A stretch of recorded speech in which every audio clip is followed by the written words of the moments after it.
il n'y a que les combats qu'on ne mène pas qui sont perdus d'avance. Et dans le cas des jurisprudences, la jurisprudence peut toujours évoluer. Et moi, c'est dans ce cadre-là que j'essaye chaque année. Voilà. Le 15 mars dernier, Michel Picard et les maires de Pierre-Bénite et de Vaux-en-Velin prenaient à nouveau des arrêtés interdisant les expulsions locatives, les coupures d'eau et d'énergie et les saisies mobilières sur le territoire de leur commune. Le préfet du Rhône demandait alors la suspension de ces arrêtés. Le 7 avril, les maires des 3 communes étaient assignés en référé devant le tribunal administratif de Lyon. C'est un acte de résistance, c'est un acte pour dire les choses. Le préfet veut dire une vérité en disant écoutez, on ne peut pas empêcher ces expulsions-là. Je pense que non seulement en droit, mais aussi en termes de justice sociale, il y a besoin de dire que ces expulsions-là sont un acte barbare. Et donc c'est ce qu'on vient dire aujourd'hui au tribunal. C'est d'abord une révolte et une colère parce que nous ne faisons finalement qu'assurer la solidarité et de demander, d'exiger que cette société soit un peu plus humaine.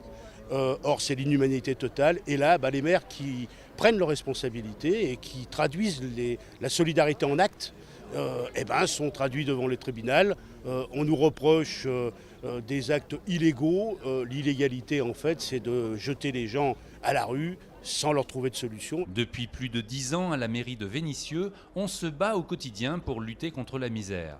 C'est un combat que nous menons sur la ville, par exemple de Vénissieux, depuis de nombreuses années, parce que je rappelle que les premiers arrêtés datent de 90. Et puis, ce n'est pas que le jour du tribunal.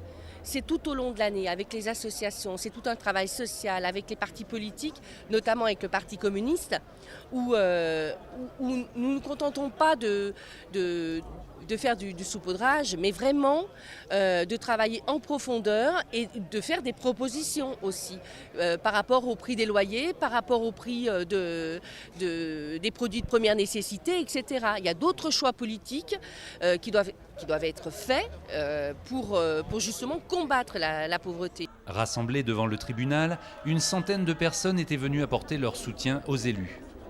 C'est la justice qu'on demande tout simplement. C'est de la solidarité entre les gens. Il est anormal que l'on mette des gens, des familles dans la rue parce qu'ils ne peuvent plus payer leur loyer tout simplement. Les arrêtés du maire vont dans le sens qu'il n'y ait plus d'expulsion locative dans la ville et puis qu'il n'y ait plus de coupure dans la ville. Donc c'est pourquoi il faut que le juge y valide. Et puis d'autre part, on voudrait dire au préfet qu'il faudrait qu'il donne un prolongement aux arrêtés du maire plutôt que de les attaquer en justice, dans le sens où il peut, lui, dans le département, prendre un moratoire pour empêcher les expulsions locatives. Lors de l'audience, l'avocat de Michel Picard a argumenté sur le bien-fondé de la compétence du maire. J'ai dit que la conception qu'avait l'État et malheureusement le juge administratif la plupart du temps et le juge pénal d'ailleurs, c'est une conception élastique du pouvoir de police. Quand le maire peut être mis en cause, le pouvoir de police c'est très large et il ne l'a pas exercé, mais par contre quand il veut prendre des initiatives, on considère que le pouvoir de police est beaucoup plus étroit et qu'il ne peut pas le faire. Voilà, donc là, il y a ce que j'ai dit, il y a 2 poids 2 mesures, il y a une qui n'est pas admissible. Michel Picard, qui assurait elle-même une partie de sa défense, est revenu sur l'urgence sociale dans sa commune. Ne nous dire qu'on n'est pas compétent, que ce n'est pas à nous de le faire, là ça me met presque en colère parce qu'à un moment donné, c'est toujours nous qui jouons les pompiers de service et finalement on nous interdit de prendre les précautions de prévention qui s'imposent vu l'urgence sociale. On nous demande en fait de réparer les dégâts en permanence finalement et ces dégâts sont créés et causés par l'État.